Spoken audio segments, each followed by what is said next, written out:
ఇందా ఇందా అని విందే ఇస్తే కళ్ళు తథాస్తు అనుకోవా కులుకులు అరగక కునుకిక కుదరక ఏంటిప్పలో కొరికిన కనులకు దొరికిన నడుముకు ఏం నొప్పులో తగిలిన తిక్కమక్కలో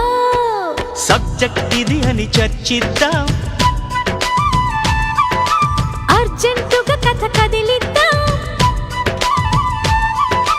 కలిగే అవసరం ఏదైనా కలిసి తీర్చుకుందాం నీ పెదవులతో మాట్లాడాలని పనిగట్టుకు వచ్చా నీ పదములతో ఆటాడాలని పరిగెత్తుకు వచ్చా సరి సరి పదమరి జతపడి తదుపరి సబ్జెక్ట్ ఇది అని చర్చిద్దాం